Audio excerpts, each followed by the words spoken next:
Bienvenidos a todos a un nuevo webinario en el cual vamos a hablar del desarrollo de los programas de ECMO en Colombia.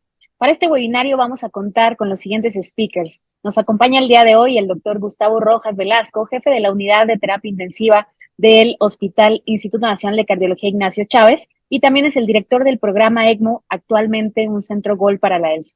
También nos acompaña el doctor Emanuel Lascano, el cual es cardiólogo ecocardiografista y también pertenece al grupo de ECMO del Instituto Nacional de Cardiología.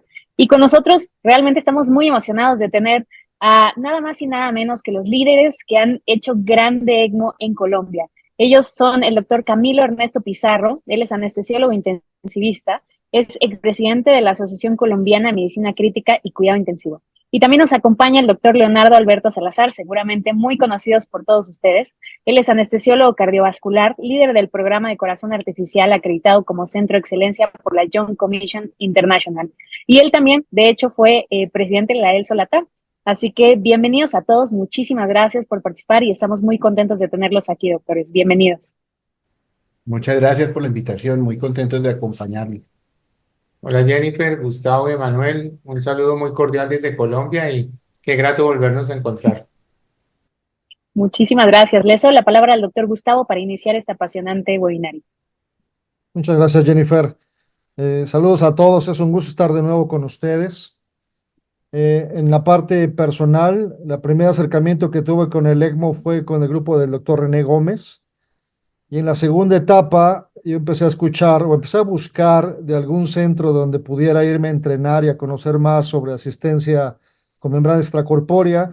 Y ahí apareció Colombia. Y ahí buscando apareció la Fundación Cardiovascular. Yo no tenía mucho conocimiento al respecto, pero había muy buenos comentarios. Entonces decidí visitar el centro, tomar el curso y fue muy grata la sorpresa que me encontré a ver un grupo enorme, con mucha experiencia, mucho profesionalismo y sobre todo calidad humana. Hay que decir que los colombianos son muy buena gente, son muy atentos. Entonces ahí me di cuenta que el trabajo en equipo que ellos estaban haciendo, lo que habían alcanzado, los logros que tenían eran impresionantes. Yo no me imaginaba todo lo que habían hecho. Entonces, partiendo de esa visita, creo que mucha gente que hemos tenido contacto con ellos, con Leonardo y con Camilo, es un estímulo para decir, se pueden hacer cosas bien en Latinoamérica. Se pueden tener centros de excelencia siempre y cuando tengas gente entrenada y con las ganas de trabajar en equipo. Y eso creo que es lo más importante para mí del primer acercamiento con la gente de la Fundación Cardiovascular. Obviamente vimos lo que estaban haciendo, sus casos, nos permitieron cuando había alguna situación comentarles directamente que ellos nos sugirieran algún cambio en el manejo y son de las cosas, de las muchas que ellos tienen tan valiosas como personas y como centro de entrenamiento. Estaba platicando con ellos hace unos minutos antes de iniciar que al día de hoy su centro es el único centro Platinum de Latinoamérica y creo que es un logro enorme. Y también sirve para los otros grupos que somos más pequeños, que tengamos esa aspiración de que en algún momento podamos alcanzar un nivel de excelencia como la que lo tienen ellos. Entonces, para empezar, creo que todos nos preguntamos cómo empezó la Fundación Cardiovascular y su grupo de ECMO. ¿Cuál fue la historia? ¿Qué fue lo que pensaron? ¿Cómo se les ocurrió? ¿Cuál fue el camino que tuvieron que pasar para llegar a donde están ahora, a ese nivel de excelencia Platinum? Entonces, me gustaría preguntarles, iniciando por el doctor, por ti, Leonardo, ¿cuál fue tu historia? O sea, ¿cómo ideaste este concepto? ¿Cómo en algún momento se te ocurrió decir, vamos a llegar a ser Platinum? ¿Cuál es la historia del Centro ECMO de la Fundación Cardiovascular? Bueno, primero de todo, muchas gracias. Nosotros tenemos grandes lazos de amistad con muchos grupos mexicanos que muy generosamente han venido acá, nos han enseñado mucho también y hemos desarrollado sobre todo lazos de amistad sinceros y apreciamos mucho. Si ven aquí atrás, arriba, por ahí la mitad de esas botellas que están allá arriba son tequilas o mezcales que generosamente han traído los estudiantes de México. No tomo mucho licor, entonces permanecen allá arriba, pero muchas gracias primero por eso. Bueno, esto empezó en el año 2007. En la organización donde nosotros trabajamos, el líder de la organización es un cirujano cardiovascular que hacía la cirugía de cardiopatías congénitas en esa época. ¿Sí? Es para la Fundación Cardiovascular lo que era Luis XIV para Francia, ¿sí? O sea, una persona que es el gobierno de la organización, el tomador de decisiones, el líder, y yo le daba anestesia cardíaca a él. Teníamos el grupo de cardiopediatría, era pues un grupo privilegiado porque pues el líder trabajaba ahí con nosotros. Y él es una persona absolutamente soñadora, casi que al nivel del delirio. Yo me acuerdo cuando yo lo conocí, que era una clínica era una clínica de 200 empleados, de 80 camas, que se hacían 20 cirugías cardíacas al mes en esa época. Y él me decía, acá arriba del edificio va a haber un helipuerto, y vamos a tener un helicóptero, y vamos a comprar un avión, y vamos a construir un hospital de 1000 camas. Y yo decía, este señor, mejor dicho, ¿qué se tomó, no? Eh, pero bueno, un tipo con también mucha fuerza, por donde metía la cabeza la sacaba. Y él contrató a un experto en prospectiva para que se reuniera con todo el equipo de cardiopediatría y comenzáramos a mirar hacia el futuro. Yo no tenía ni idea qué era la prospectiva. Y vino un profesor, un señor ya mayor, de unos 65, 70 años. Hicimos una semana de taller, como imaginándonos hacia dónde queríamos ir. Y pues al jefe, que le gustaba así como exagerar, y ustedes saben que lo que al jefe le gusta a uno le encanta. Entonces nosotros no vamos a exagerar para que para que el jefe esté bien, contento. Pero este señor nos decía, cuando no teníamos como teníamos que ver qué íbamos a hacer en los siguientes 10 años. Sí, ese era el propósito de esa reunión. Definir qué íbamos a hacer en los siguientes 10 años, qué queríamos hacer.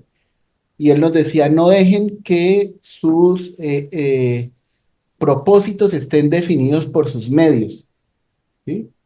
Sino que permitan que sus propósitos estén definidos por sus esperanzas. ¿Sí? Porque si ustedes definen sus propósitos por sus medios, nunca van a cambiar. ¿Sí? A ustedes no se preocupen si no tienen los medios para hacer lo que quieren ser. Imagínense que ustedes son, no sé, el hijo de Bill Gates y que tiene todos los recursos disponibles. ¿Y usted qué haría si fuera el hijo de Bill Gates?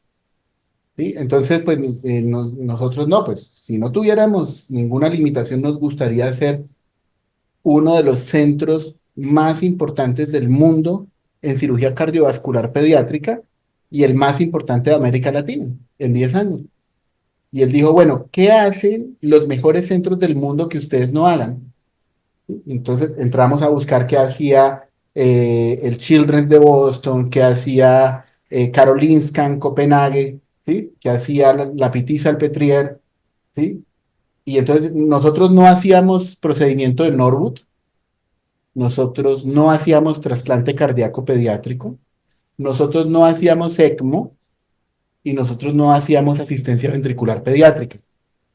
Todas las demás cosas de cardiología pediátrica las hacíamos, pero eso no. Pues dijo, bueno, si ustedes en 10 años quieren ser como uno de esos centros, pues tienen que hacer esas cosas y hacerlas de manera excelente. Entonces nos distribuimos y por la afinidad que yo tenía como hacia la circulación extracorpórea, a mí me correspondió el proyecto de ECMO y asistencia ventricular. Yo lo que hice fue buscar en internet. Ahí aparecía el libro rojo de la ELSO, la segunda edición. Yo le escribí un correo a Peter Raikus, hice una transferencia y mandó el libro y nos distribuimos los capítulos y comenzamos a revisarlos entre nosotros. Eh, y no había insumos de ECMO, entonces hicimos una cosa que si uno la hace hoy, yo creo que a uno le ponen una bomba y estoy poniendo en riesgo mi integridad personal de confesar esto. Comenzamos a hacer modelos de experimentación animal usando membranas de bypass cardiopulmonar y cánulas de bypass cardiopulmonar y elementos de bypass cardiopulmonar, hacer un modelo de experimentación animal en la perrera municipal de Bucaramanga, en perros. ¿Sí? Entonces, en la perrera, en Colombia, los perros callejeros los coge la perrera municipal, durante 10 días da la oportunidad de que uno los recoja o los adopten, y si a los 10 días no los adoptan, los sacrifican. Entonces nosotros pues íbamos y en vez de que los sacrificaran, nosotros los anestesiábamos, los poníamos en ECMO y pues después los sacrificábamos bajo anestesia general. Hicimos como unos 7 casos así, yo creo. Y dijimos, bueno, vamos a traer una persona que sabe de ECMO. En esa época la persona que más sabía de ECMO era el gordo Cristian Fajardo. Todavía sigue siendo el gordo Cristian Fajardo, ¿no? Cristian Fajardo es lo que había antes de que existiera Google. ¿Sí? Si usted tenía alguna pregunta, no había Google, uno lo llamaba a Cristian Fajardo. Entonces Wow. Cristian dijo, no, pues, ¿por qué no organizan un simposio para las perfusionistas de Colombia y buscan patrocinio y así yo voy y hacemos un taller de ECMO? Y así lo hicimos. Buscamos la financiación, conseguimos el pasaje para Cristian, llegaron 20 perfusionistas de Colombia, nos distribuimos los temas, Cristian dio un montón de temas, los demás dimos lo que habíamos visto e hicimos un taller que era en la perrera municipal. Fuimos a la perrera municipal y no había ningún perro que cumpliera ese criterio. Oh, Entonces tocó ir en el carro de un anestesiólogo amigo mío, Mazda, fuimos a una universidad, una facultad veterinaria y compramos un cerdito. Y ese carro nunca volvió a ser el mismo. Y llevamos el cerdito, nunca habíamos hecho un cerdo, nunca habíamos puesto anestesia en un cerdo. Los perros son muy fáciles de intubar, uno jala la lengua del perro y ahí se ve la glotis. Los marranos son muy difíciles de intubar. Pues, anestesiamos al marrano, lo fuimos a intubar, no pudimos intubarlo. El marranito se broncoaspiró, hizo paro. Nosotros ahí dándole masaje al marrano, el cirujano tratando de canular por cuello, hizo una esternotomía, se rompió la innomina. Bueno, un desastre absoluto. Tenemos fotos de las perfusionistas mirándonos así, como estos locos, ¿qué están haciendo? Y bueno, como que ese fue el inicio. En algún momento, el cirujano cardiovascular de pediatría tuvo un paciente que no salió de circulación extracorpórea. Y en esa época, pues si un paciente no salía de circulación extracorpórea, se apagaba la máquina y salía y se hablaba con la familia que se había muerto. Y él dijo, bueno, pues si ya tenemos como idea de cómo, pues intentémoslo, porque este niño igual está muerto. Y lo hicimos con membrana de circulación extracorpórea, con bomba de circulación extracorpórea. Lo pusimos en ECMO, el niño falleció. Eh, y ese año, el año 2007 hicimos ocho pacientes en ECMO porque comenzamos a hacer Norwood, que era el otro que también tiene una mortalidad altísima. Y a nosotros nos sobrevivió el octavo paciente. Los primeros 7 fallecieron. Y bueno, eso era pues muy estresante. Nadie quería entrar a conocer un paciente que estuviera en ECMO porque eso era como aferrarse a alguien que se iba a terminar muriendo. Pero yo creo que como el líder de la clínica estaba involucrado en el proceso y él también estaba desarrollándolo en Norwood, permitió que no nos rindiéramos y que comenzáramos a aprender. Fue realmente un aprendizaje bastante doloroso, eh, bastante fuerte, bastante complejo, que puso a prueba muchas cosas porque no teníamos una organización ni teníamos responsabilidades, era un programa de todos y de nadie. La toma de decisiones era una locura, generó muchísimas fricciones, nos odiamos minuciosamente. eh, bueno, fue así bastante complejo y gracias a Dios pues no nos rendimos y fuimos progresivamente muy a las malas, muy dolorosamente aprendiendo cosas que nos fueron ayudando a través de estos, no sé, pues como eh, pues más de 15 años, 16 17 años a ir aprendiendo cosas. Pero así fue que empezó. Fíjate que dijiste algo muy importante, Leonardo. Creo que al inicio todos los centros no tenemos tan buenos resultados porque la gente se está familiarizando, la gente está empezando a conocer la técnica y llueven las críticas, ¿no? Todo el mundo dice, todos se les mueren, los resultados son malos, no saben qué están haciendo y mucha gente ahí claudica, dice, bueno, ya no sigo. Creo que el mensaje valioso es que no se rindieron, o sea, siguieron, y ese mensaje es muy valioso para todos los centros al inicio de los programas son bien difíciles y como tú decías, las críticas llueven, las discusiones entre la gente del grupo siempre va a haber, pero si ellos continúan con un buen entrenamiento, obviamente va a haber un momento en que los casos empiezan a salir. Yo creo que es un mensaje muy importante. ¿Y luego qué pasó? O sea, ya empezó a mejorar el programa y ¿qué decidieron? ¿Crecieron? ¿Cuál fue su... Eso, eso fue 2007, 2008 fue también muy traumático. Además era un programa en el cual estaba perfusión. Entonces cuando había un ECMO, eso era un caos en el quirófano porque no habían perfusionistas. Y el proceso de toma de decisiones fue creando cada vez más heridas y más grietas entre nosotros. ¿Sí? Entonces en algún momento como que hicimos un pare y dijimos, vamos a organizar esto de manera diferente. Eso nos ayudó mucho el grupo de Chile, nos ha ayudado varias veces en eso. En ese momento ya teníamos una relación más cercana con el grupo de Rodrigo Díaz. Eh, y lo que hicimos fue, bueno, vamos a crear una estructura, ¿sí? Para evitar que hayan tantos conflictos. Y la estructura es que, digamos, sobre todo yo tenía mucho conflicto con con el jefe que había intensivo pediátrico, que en ese momento era solo pediatría. Eh, yo voy a ser el director médico, el intensivista pediatra es el codirector. Si no nos ponemos de acuerdo en algo del circuito, la configuración o la anticoagulación, la decisión la termino tomando yo y ustedes la aceptan.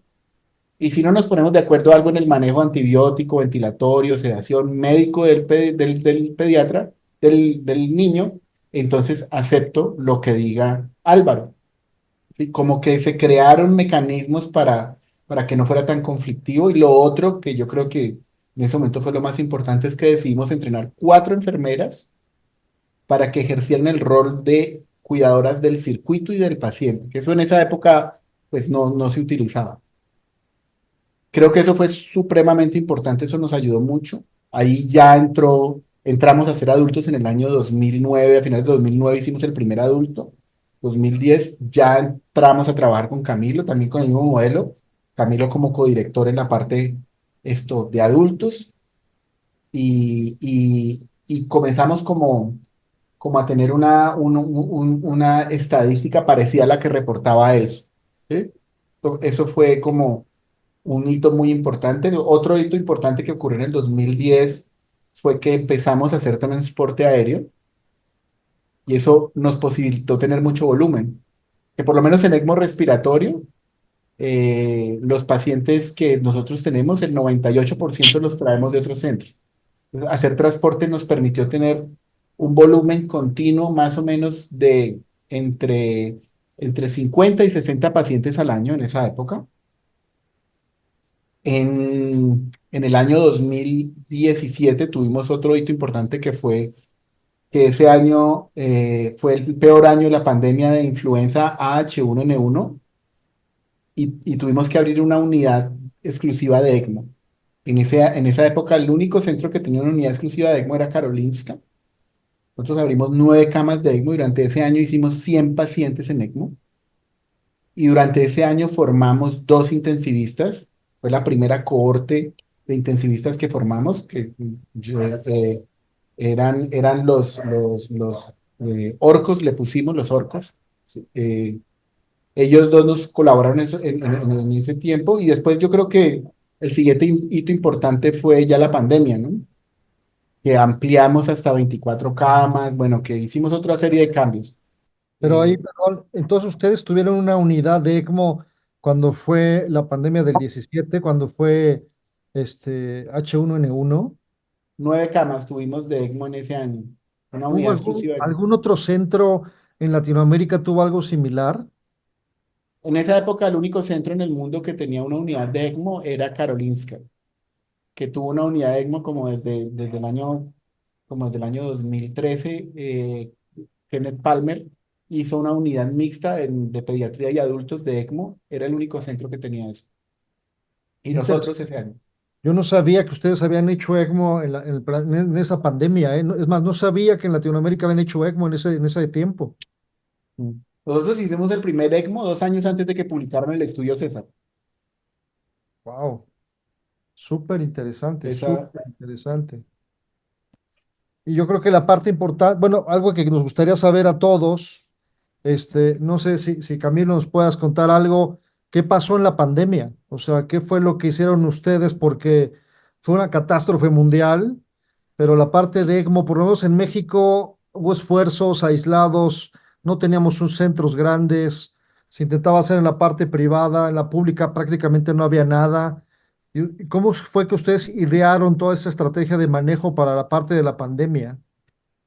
Bueno, si me dejas de pronto añadir algo a lo que mencionó Leonardo, de lo que ya hemos hablado de la historia nuestra, es que en el 2010 también hubo un punto importante, un punto de corte importante del grupo, y es que gracias a la iniciativa que teníamos y al apoyo que teníamos desde la parte administrativa y el presidente de la fundación, se decidió que un grupo de médicos fuéramos a Estados Unidos y fuéramos a Pittsburgh, al UPMC. Eso de alguna manera potenció también que pudiéramos ver lo que estábamos hablando ahorita, Gustavo, la importancia de poder ir a otros centros, entender qué es lo que ellos están haciendo, cómo lo están haciendo, con qué recursos cuentan. Y de esa manera, pues pudo ir un grupo tanto de adultos como de pediatría, tanto de cuidado intensivo como de anestesia, como de cardiología. Creo que fue una experiencia muy importante y cuando llegamos, yo recuerdo que cuando yo llegué a la unidad bueno, si conocen en el UPMC, tienen más de 6 o 7 unidades de cuidado intensivo y hay una unidad solamente de pacientes casi que de postrasplante y de asistencia mecánica. Recuerdo que el segundo paciente entrando a mano derecha era un paciente de una asistencia ventricular acostado, despierto, comiendo y hablando. Yo ahí sí no sabía si gritar o llorar por el inglés porque no entendía o por ver el paciente en las condiciones en que estaba, pero eso nos sirvió a nosotros muchísimo. Entonces, claro, lo llena uno de ideas, de saber que puede hacerlo y cuando regresamos, pues eso fue muy importante. Ya lo que mencionó Leonardo, fíjate que nosotros lo que hemos podido ir desarrollando es en base también a haber adquirido algunos conocimientos en base a lo que nosotros llamamos comúnmente curvas de aprendizaje. Al principio teníamos nuestros pacientes en las unidades de cuidado intensivo, tanto de adultos como de pediatría, como funciona en la mayoría de las unidades, como hoy lo tenemos nosotros también. Lo que pasa es que pues lo hemos querido llamar así muy idílicamente unidad de ECMO, que ustedes la conocieron y está el letrero grande y todo, pero allí también están los pacientes de falla cardíaca que pueden requerir como urgencia de ECMO, el paciente respiratorio como urgencia de ECMO, no solamente los ECMOs. Tuvimos esa unidad. Cuando esa unidad después se cerró, porque pues obviamente los pacientes pues ya no era la afluencia que teníamos y esa unidad después se cerró y no era exclusivamente de ECMO. Cuando llegó la pandemia, y ahí pues tengo que decir lo que habla todo el mundo, que en la palabra el denominador común fue la incertidumbre y el miedo que nos generaba a todos, pues la capacidad operativa que teníamos en ese momento en la fundación era de atender en simultáneo, yo creo que no eran más de 8 pacientes en ECMO. Digo la capacidad instalada en cuanto a la parte logística y en cuanto a la parte sobre todo muy importante de talento humano, porque eso fue lo que nos llevó a tener buenos resultados en los desenlaces clínicos. Y recuerdo muy bien que la pandemia tal vez, si no estoy mal, creo que se decretó en marzo de ese año para Latinoamérica. Ustedes recuerdan que nosotros veíamos las noticias cómo estaba Italia, cómo está, y aquí nosotros todavía seguíamos saliendo a la calle tranquilos, cuando de pronto en julio tuvimos nuestro primer paciente en ECMO. ¿Qué sucedió? La institución que ustedes conocen, donde estuvieron por nosotros, donde pasamos momentos muy gratos de entrenamiento, en esa institución nosotros no empezamos el proyecto de ECMO de los pacientes con COVID, sino en la otra sede de la clínica que era una sede alterna, pero que es una sede nueva y que tenía unas unidades de cuidado intensivo diseñadas con lo que decían en ese momento, que eran unas cámaras de presión negativa, con recambios de aire de más de 10 a 12 por minuto, o sea, una cantidad de requerimientos que donde nosotros estábamos no los teníamos. Y ustedes recuerdan que el modelo de atención en ese momento era unas personas estaban cambiadas con todo su vestido de astronauta junto al paciente y los otros estaban afuera, nadie se cruzaba ni se hablaba ni nada. Y el familiar se despedía de su paciente en urgencias y si lo volvía a ver era un milagro. Sí. Entonces, pues nos tuvimos que desplazar a otra clínica que funcionaba la unidad de cuidado intensivo totalmente diferente al modelo nuestro de la fundación que ustedes conocieron y que nos tocaba a nosotros como médicos desplazarnos a esa clínica. Entonces fue muy complicado y alcanzamos a manejar unos 5 pacientes, tal vez allá, Leonardo, unos 4 o 5 pacientes. Recuerdo, como a dato anecdótico, un día una intensivista de allá, pues como cosa, ellos no habían manejado pacientes en ECMO hasta ese momento. Y recuerdo que a las 5 de la mañana llaman a Leonardo y le dicen, doctor, es que el paciente que está en ECMO hizo paro cardíaco. No sé si eso sea muy urgente o no, pero está en paro cardíaco. Nosotros, como a 15 minutos de la institución, o sea, desplazarnos, llamar que hagan esto, que traigan lo otro, pues era muy difícil porque la gente no estaba entrenada. ¿Qué dijimos? Se acabó. Nos vamos para la Fundación Cardiovascular, cambiamos totalmente el modelo de atención. Nuestra unidad en ese momento tenía una capacidad instalada de 16 camas, pero como les digo, podíamos atender 8 pacientes en simultáneo. Se habló con la parte administrativa nuevamente y empezamos a abrir, ya no eran 8 que podíamos manejar, sino 12, después 14 y después los 16 y después como gran cosa entonces subieron los administrativos y dijeron, acá podemos ampliar y caben 8 camitas más, entonces terminamos en 24, increíble todo, funcionamos, pero fuimos a ver la mortalidad nuestra y resulta que la mortalidad se nos había disparado. Nosotros veníamos de tener resultados de mortalidad cercanos en respiratorio, alcanzamos a tener 39% de mortalidad, o sea, digamos muy buena y datos un poco mejores que los que reportaba ELSO. Y llegamos casi a 72-75%.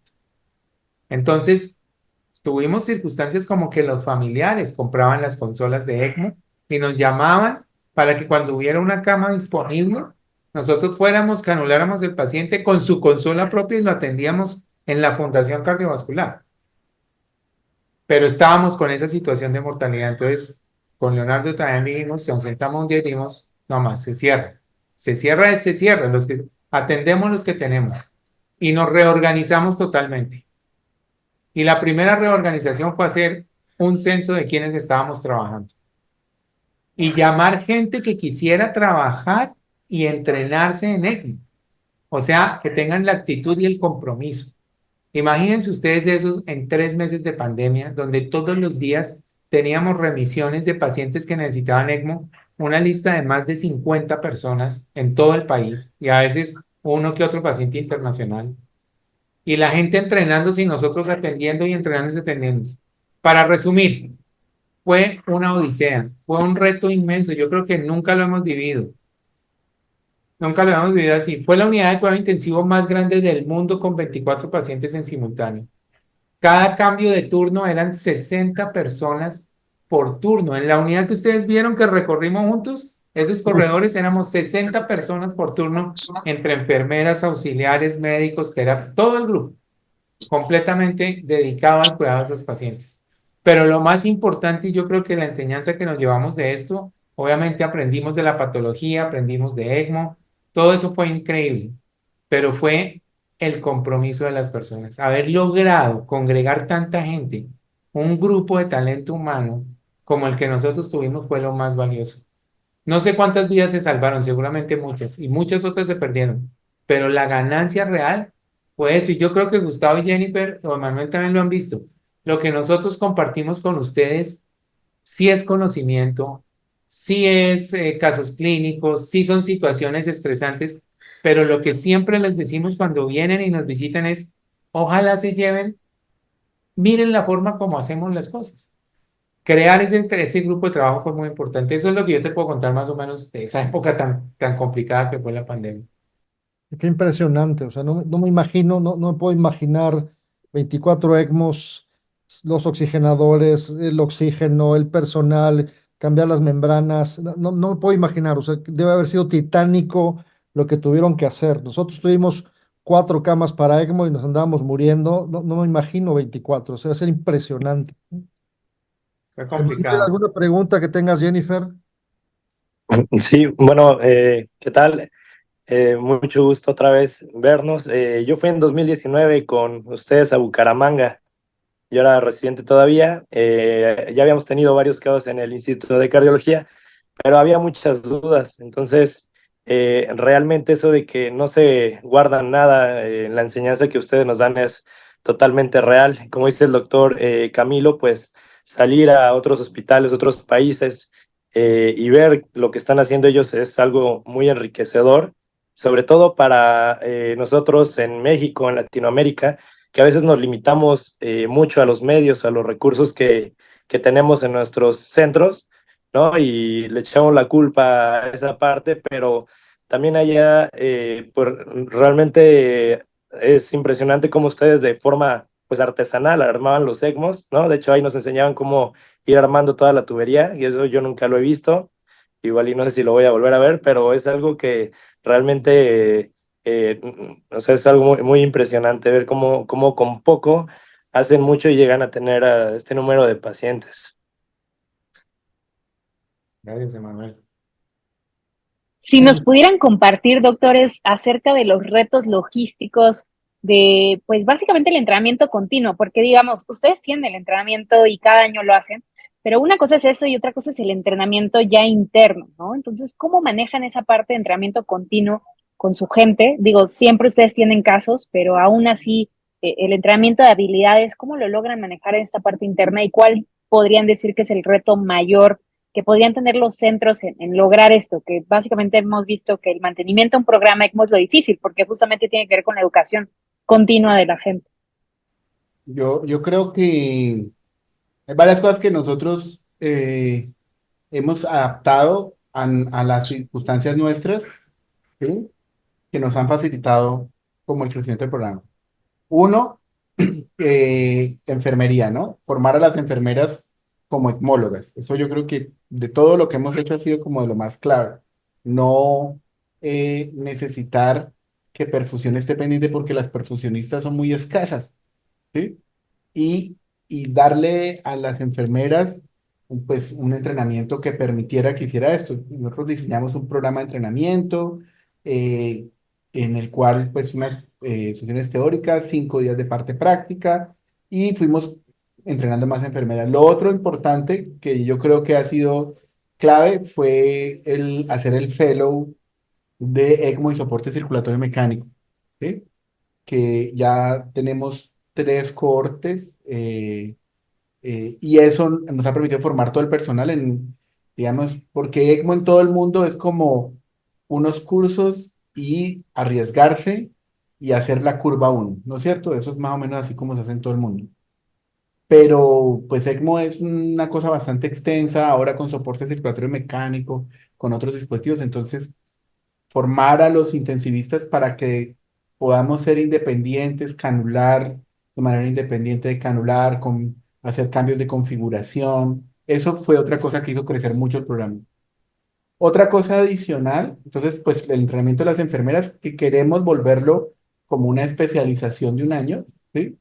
Digamos, algo parecido a cómo se forma una perfusionista, ¿sí? Pero enfocada como en el área de ECMO, soporte circulatorio mecánico, asistencia ventricular, coordinación de asistencia ventricular. Eso todavía no hemos podido llegar allá, pero estamos en ese proceso. Lo otro importante fue formar gente por fuera del grupo de enfermería y de intensivistas, ¿sí? Entonces, nosotros trabajamos con 2 intensivistas que están de turno y 2 médicos generales que apoyan. Entonces, formar a los médicos generales para que tuvieran competencias y pudieran, digamos, involucrarse. Nosotros entrenamos a todo el equipo de terapia, las terapeutas físicas, respiratorias, ocupacionales, de fonoaudiología, al psicólogo, ¿sí? Formarlos en qué es lo que estamos haciendo, cómo funciona el sistema, cuáles son los objetivos que buscamos. De manera que el cuidado del paciente en ECMO, todas las personas que estamos ahí metidas, las auxiliares de enfermería también, ¿sí? Tienen también entrenamiento, pueden involucrarse con seguridad, ¿sí? Entonces no depende uno de que llamen a la persona que sabe, sino todos los que estamos ahí sabemos. Y eso pues nos permite pues tener como un programa que es muy costo efectivo, ¿sí? De poder tener un volumen alto y eso, de que tenga el servicio unos ingresos suficientes para sostener ese equipo multidisciplinario, ¿sí?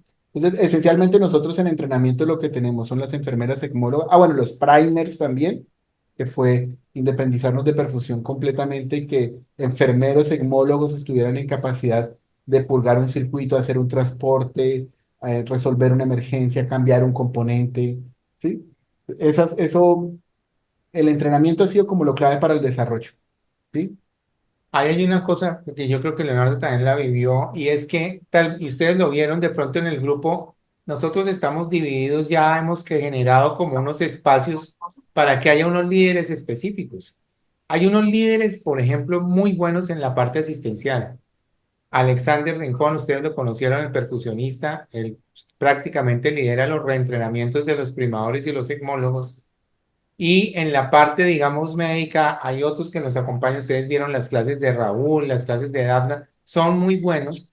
Y así como hemos entendido que hay que crecer o evolucionar también en las terapias de soporte circulatorio extracorpóreo con la implementación de un HeartMate o cosas de esas, en la parte de educación también lo entendimos. Y por eso hemos desarrollado programas de entrenamiento internos hacia nosotros, pero más que de ECMO, enfocados a cómo enseñar. Por eso dentro del grupo, ustedes también conocieron, tenemos gente que hemos desarrollado los cursos de Train the Trainers de ELSO, que son cursos muy valiosos de simulación. Hemos desarrollado cursos también internos propios solo para el grupo que ustedes vieron, que son los que los acompañan en los entrenamientos para aprender a enseñar, porque a veces uno tiene clara la teoría, uno sabe lo que tiene que hacer con el paciente, pero transmitir ese conocimiento, pues de alguna manera tiene que convertirse también en una habilidad y una competencia. Y yo creo que eso ustedes también lo conocieron de primera mano, las enfermeras lo hacen, los ecmólogos lo hacen, los médicos lo hacen, entonces eso también de alguna manera ha fortalecido esa, digamos, capacidad operativa y poder ser un poco más integrales al prestar este tipo de Yo atención. creo que esa formación en educación, que es una formación sobre todo en aprender a dar feedback, a retroalimentar a alguien, que eso es muy complejo de hacer, que todo el equipo recibiera eso nos ayudó sobre todo a nosotros porque esto es un proceso de aprender y enseñar entre todos.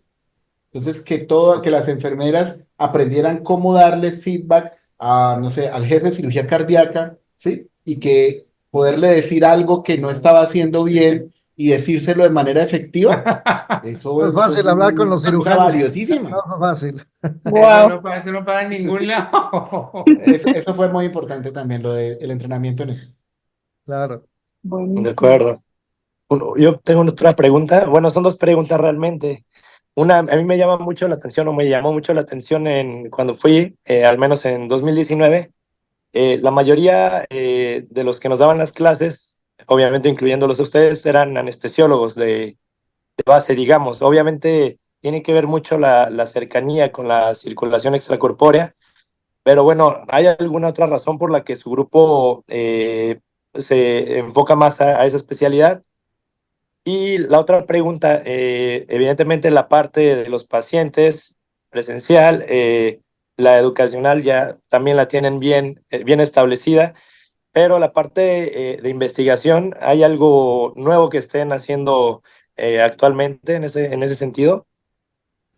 Bueno, yo creo que lo de los anestesiólogos, pues yo soy anestesiólogo, Camilo es anestesiólogo, las personas que iban a rotar con nosotros eran personas de anestesia, entonces yo creo que al principio el grupo éramos todos anestesiólogos, pero en la actualidad ahora tenemos pues intensivistas de formación directa que han hecho el fellow, que trabajan con nosotros, internistas intensivistas que están haciendo el fellow, cirujano que intensivista que hizo el fellow y trabaja con nosotros, cardiólogo, tenemos ahorita un cardiólogo del Perú que está haciendo el fellow con nosotros, y eso pues ha sido súper enriquecedor, ¿no? O sea, de tener personas, no solamente personas de otras disciplinas, sino personas de otras escuelas. Y nosotros éramos como muy cerrados y todos teníamos nuestra manera de ver las cosas y trajimos, o llegaron unas intensivistas formadas en la Santa Fe, formadas en la Chayo, con un montón de cosas que nosotros no sabíamos y que nos vinieron a enseñar.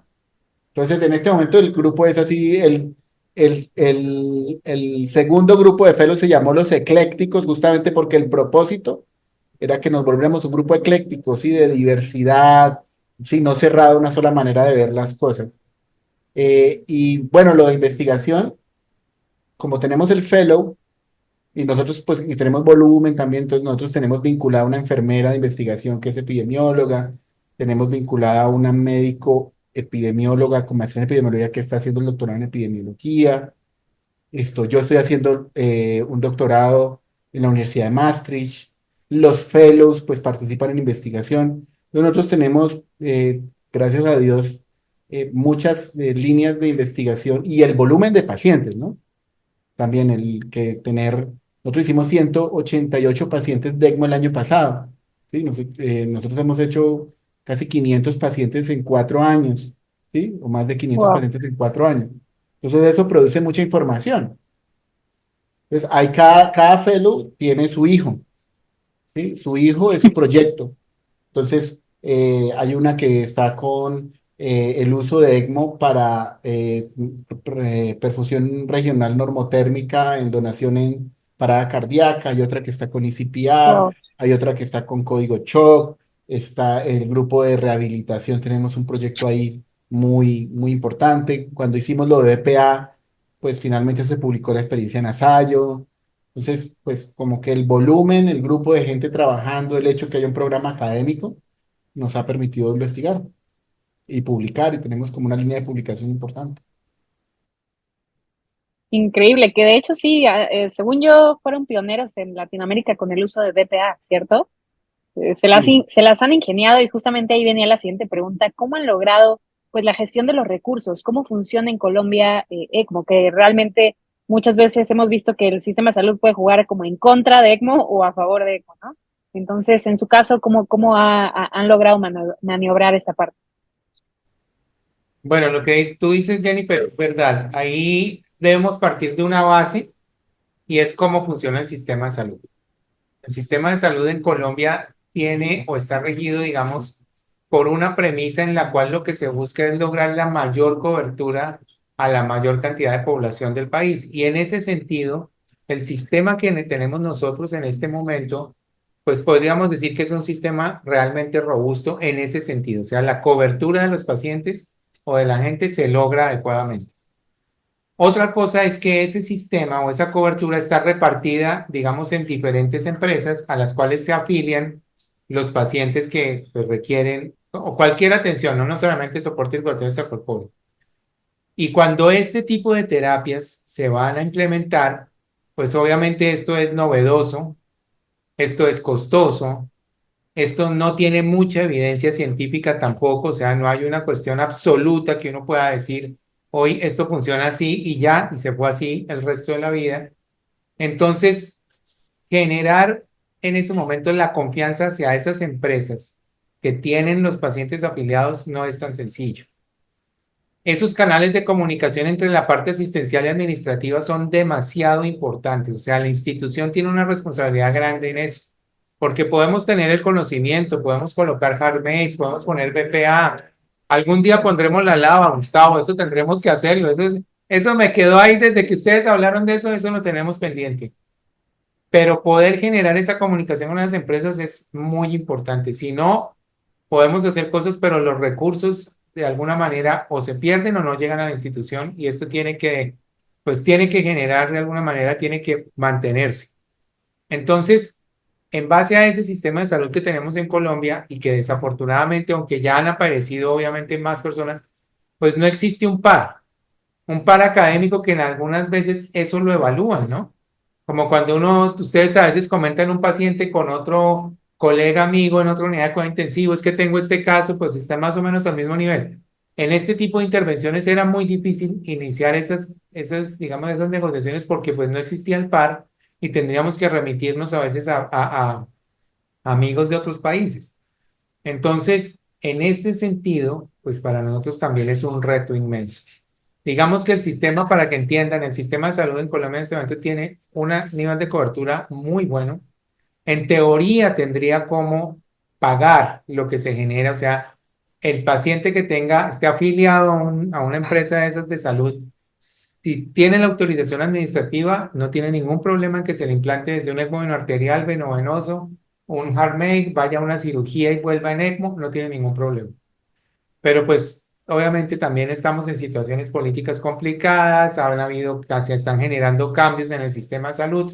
Esto también nos ha generado a nosotros mucha incertidumbre. La institución también tiene que actuar en ese sentido y pues ser muy prevenida en algunos casos.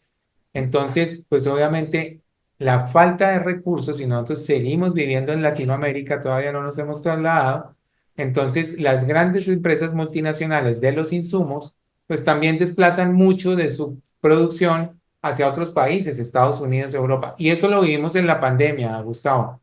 Parte de los retos fue no solamente los 24 pacientes, fue el desabastecimiento de insumos. Entonces, mientras nosotros estamos leyendo artículos en Asayo que hablan de Protect Duo, nosotros estamos colocando Lava o EPEA, ¿sí? Eh, Mientras en otros países están hablando de Impela, nosotros todavía estamos hablando de balón de contrapulsación y ECMO.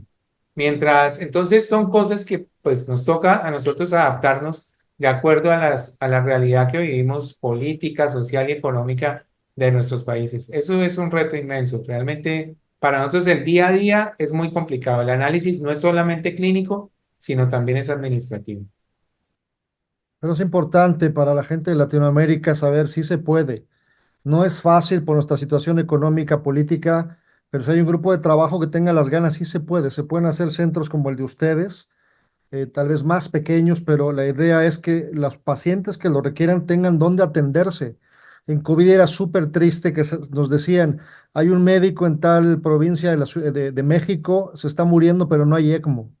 Era súper triste, no teníamos cómo ayudarles. Entonces, entre más grupos en los diferentes países tengan el entrenamiento y poco o mucho recurso, con eso va a haber esperanza para muchos pacientes que sin la asistencia de ECMO se van a morir.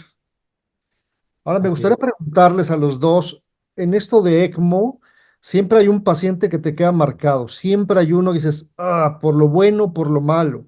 Nosotros en la pandemia tuvimos que atender pediátricos, entonces somos cardiólogos de adultos, no éramos neumólogos, no sabíamos tanto la parte respiratoria, pero fuimos por un niño. Eso nos marcó y tal vez hay muchos casos más, pero en su experiencia, ¿tienen algún caso bueno o malo? ¿O alguno que les haya quedado un recuerdo de esa época difícil para todos que fue el COVID?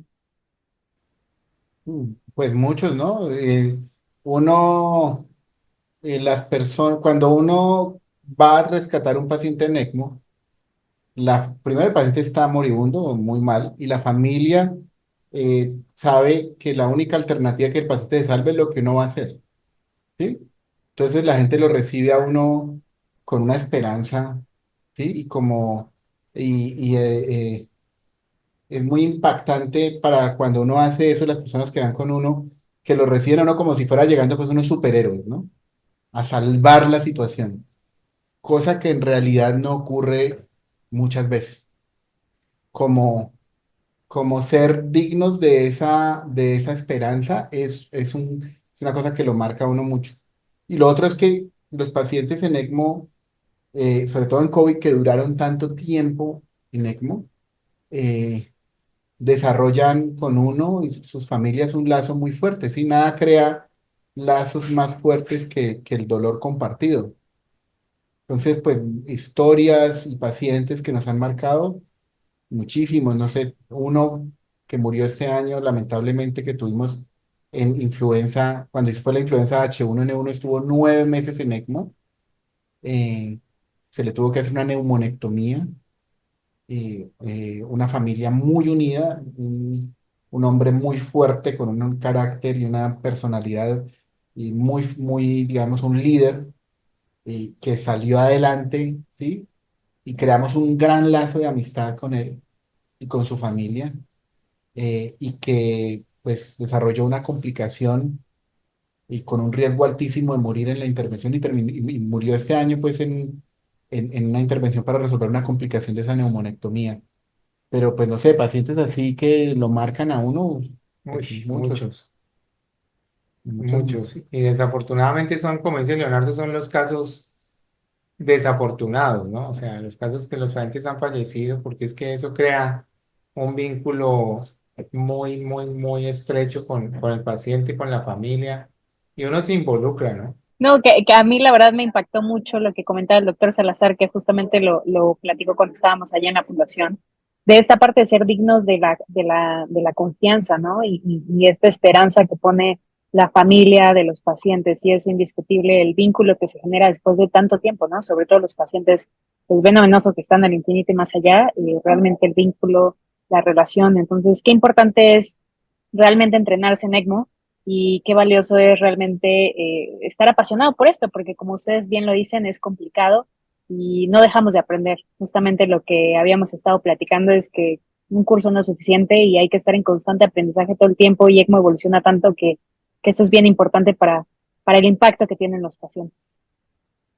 De acuerdo. Sí, Jennifer, si quieres revisar, hay varias preguntas en el chat. Antes de empezar, yo creo que también el mensaje es, son situaciones complejas, te dejan mucho los pacientes y te duele mucho cuando los pierdes, pero está el otro lado de la moneda, cuando ves un paciente que estaba moribundo, se va a casa y lo ves unos meses después, te dice, ya estoy nadando, ya recuperé peso.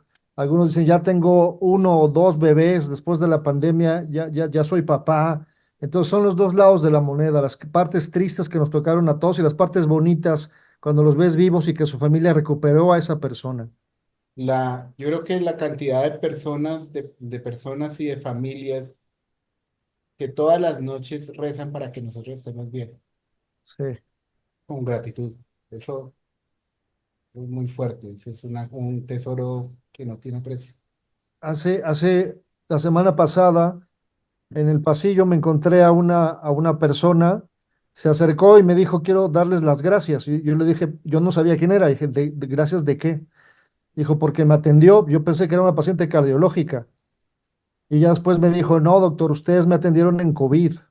Entonces le dije, no fui yo, fuimos muchas personas, muchos pacientes. No se imaginan cuántas personas no durmieron para tratarlos con o sin ECMO y que se fueran a su casa. Entonces yo creo que eso vale mucho la pena decir. El trabajo en equipo no es una persona, es todo el grupo el que permite que esa gente regrese a su casa con sus familias y los sacas de la muerte y da muchísimo gusto que regresen a saludarte por lo menos, porque dice que valió la pena todo el esfuerzo del grupo, ¿no? Sí, justamente hablando de grupos multidisciplinarios, doctor, aquí nos preguntan que cuál es la especialidad médica que más sería ideal para un equipo de ECMO, o sea, cómo repercute pues la formación que cada uno tiene y sobre todo esto nos lo pregunta alguien que es cardiólogo, entonces le gustaría saber un poquito más de cuál es como el espacio que tiene en un equipo de ECMO, si nos pudieran platicar ahí sobre los equipos multidisciplinarios que forman ECMO. Pues yo creo que así como son muchas las disciplinas que, que aportan, ¿sí? O sea, no creo que, porque por ejemplo, uno como anestesiólogo tiene de pronto habilidad para obtener accesos vasculares, ¿sí? Y entendimiento de la fisiología en los momentos de estabilidad e inestabilidad y el manejo de la circulación extracorpórea. Pero, por ejemplo, no sé, el internista, intensivista que está con nosotros, también un montón de cosas que yo no tengo ni idea, ¿sí? El cardiólogo que está con nosotros también. Estábamos inclusive en alguna época buscando ver si conseguíamos un geriatra que quisiera hacer ECMO, que los geriatras saben mucho de fragilidad, ¿sí? Y saben mucho de múltiples patologías interactuando simultáneamente. Entonces, yo creo que desde muchos lados se puede llegar y aportar. Yo creo que más que el background que tengan las personas es la actitud que se genere cuando uno está desarrollando algún tipo de actividad asistencial, sea la que sea. Y cada uno desde su especialidad pues va a aportar bastante. Y al final lo que se generan es no un conocimiento único, sino una decisión en consenso. Y yo creo que eso es lo valioso que nosotros podemos hacer. Tal vez ustedes vieron cuando pasábamos las revistas de los pacientes, cómo de alguna manera mencionábamos, este paciente lo vio el neumólogo y tal cosa, este paciente el ecocardiograma lo hizo el cardiólogo y nos mostró tal cosa. Y esta canulación la llevamos a cirugía y se hizo tal. Entonces, pues yo creo que eso aporta muchísimo y enriquece sobre todo el grupo. Una especialidad, solo una que sea requisito, yo diría que no es necesario. ¿Cómo hacer para estar con ustedes? Preguntan para hacer el fellow o estancias más cortas. Hay varias preguntas al respecto, entonces no sé qué les puedan comentar ustedes. Pues primero quisiéramos invitarlos esta semana que viene, el próximo miércoles a las 7 de la noche.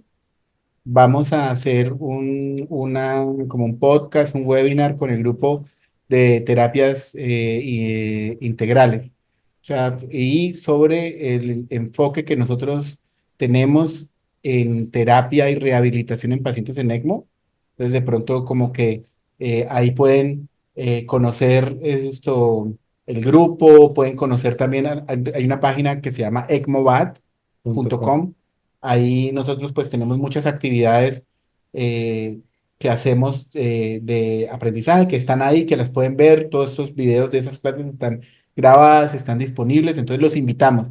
El próximo miércoles a las 7 de la noche, hora de Colombia, eh, entren por favor a la página de ECMOVAD, ahí van a encontrar la información de este webinar. Nosotros tenemos personas que rotan, ¿sí? Que vienen pues muchas personas han venido del Perú, por ejemplo, personas han venido de Panamá, han venido personas de México que rotan dentro de su formación, ¿sí? Y piden una rotación con nosotros y se hacen los trámites. El fellow, eh, nosotros hasta ahora las personas que han entrado a hacer el fellow con nosotros porque han rotado con nosotros, ¿sí? Y que en la medida en que rotan y se amañan ellos con nosotros y nosotros con ellos, ahí como que yo digo que el proceso de selección del fellow hasta ahora lo ha hecho mi Dios, ¿sí? No hemos tenido así como un proceso han sido como casualidades de que han venido y de pronto ahí ha habido química. Eh, la idea es de pronto hacerlo ahora más formal. eh, y la intención es recibir personas de diferentes escuelas, de diferentes países, de diferentes especialidades, que puedan traernos algo que nosotros no tengamos y nos enriquezcan.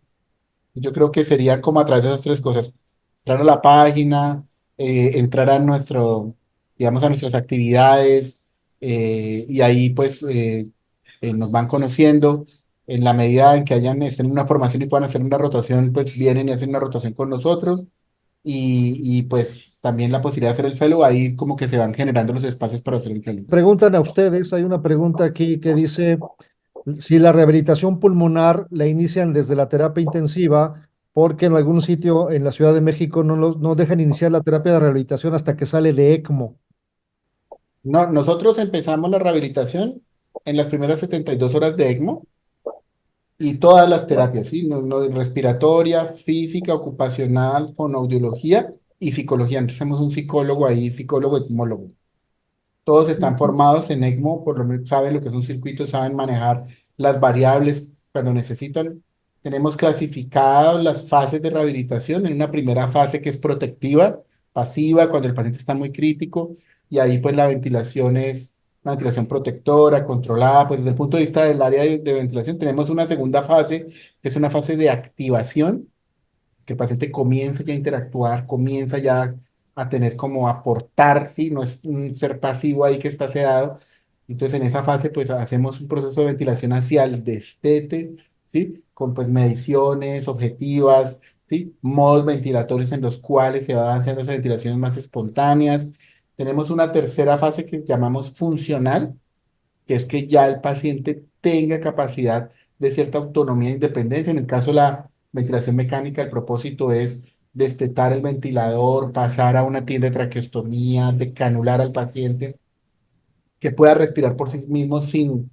Y después tenemos una fase de reintegración, que es después de que salen, ¿sí? En el cual pues ya es ambulatoria, ¿sí?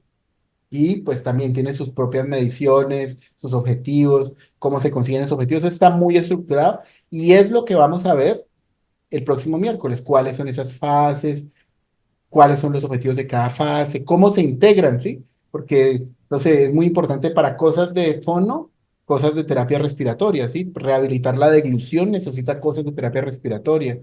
Entonces, la integración de las diferentes terapias integrales de rehabilitación y la coordinación con el equipo de ECMO para conseguir esas metas y que ocurran de manera segura el próximo miércoles a las 7 de la noche. Y todo esto viene también haciendo un diagnóstico antes inclusive de la terapia de la situación de fragilidad del paciente. Lo que buscamos en últimas es, o que si es una patología crónica, obviamente tiene una carga de fragilidad que ya trae, o si es una patología aguda, pues esa fragilidad la va a ir desarrollando mientras la hospitalización. Entonces, por eso lo que buscamos al final con las fases que menciona Leonardo y sobre todo si llegamos a la ambulatoria, es que el paciente pues pueda reincorporarse nuevamente a sus actividades cotidianas. Claro, fundamental. Entonces, todos los que estén interesados, súper interesante lo que van a presentar. Un retraso que tenemos en México, todavía es la parte de la rehabilitación, todavía nos cuesta trabajo. Faltan gente especializada en esta parte porque les da miedo o nos da miedo mover al paciente. Entonces, sí es súper importante considerar que es parte fundamental del manejo de un paciente en ECMO. Ok. ¿Algo más, Jennifer, Manuel?